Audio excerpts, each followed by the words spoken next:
Jam dinding di kamar Raka menunjukkan pukul 2:17 dini hari ketika ia terbangun dengan dada sesak.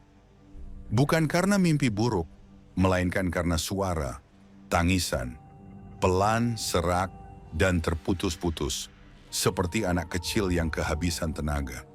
Suara itu tidak berasal dari luar rumah, bukan pula dari lorong. Suara itu datang dari dalam dinding kamarnya sendiri. Raka duduk di ranjang, menahan napas. Tangisan itu berhenti sejenak, lalu terdengar lagi, lebih jelas. Ada jeda di antara isakan, seolah si pemilik suara sedang mencoba berbicara. "Tolong," bisik suara itu, nyaris tak terdengar. Kulit Raka meremang, ia tinggal sendirian di rumah tua peninggalan orang tuanya. Dan sejak kecil ia tahu, rumah itu selalu terasa terlalu sunyi di malam hari. Ia mencoba menenangkan diri. Mungkin hanya tikus, pikirnya, atau pipa air. Tapi suara itu terlalu manusiawi, terlalu sedih. Raka menempelkan telinganya ke dinding.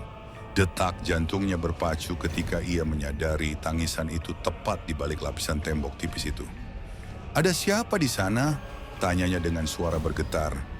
Tidak ada jawaban, hanya tangisan yang semakin lirih. Raka mengambil palu dari gudang kecil di belakang rumah. Tangannya gemetar saat kembali ke kamar. Tangisan itu kini terdengar seperti mendesak, seolah tahu Raka akan melakukan sesuatu. Dengan satu hentakan keras, palu menghantam dinding. Retakan muncul.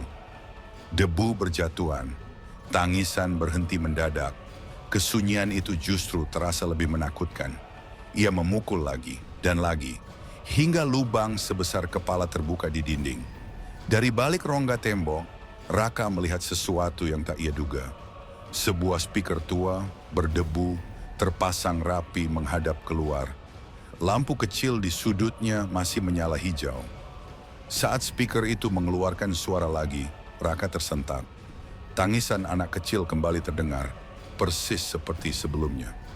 "Siapa yang memasang ini?" gumamnya. Dengan cepat ia mencabut kabel speaker itu. Tangisan berhenti. Raka menghela napas lega, meski rasa takut belum sepenuhnya hilang.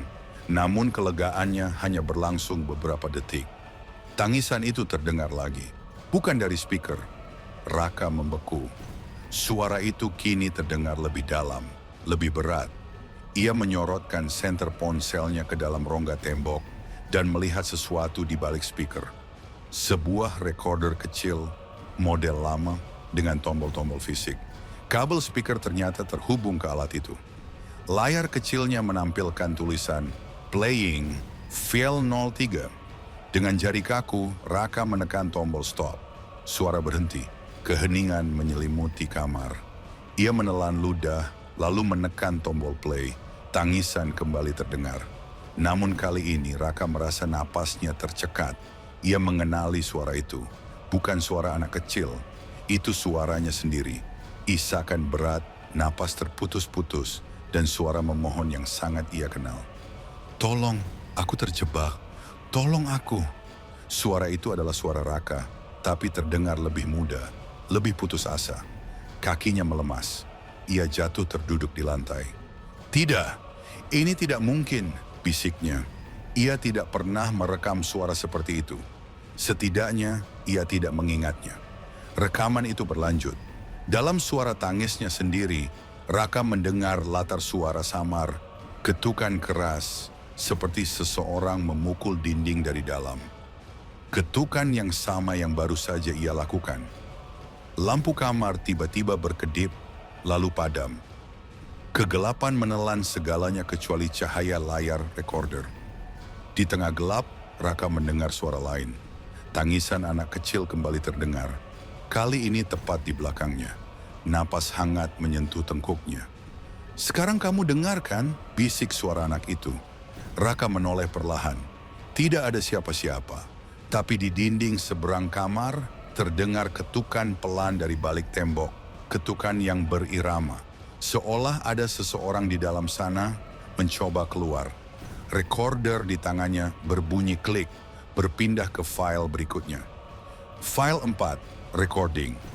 Dan Raka mendengar suaranya sendiri berbicara, tepat sebelum jeritan panjang memenuhi kamar. Tangisan itu kini bukan lagi dari dinding.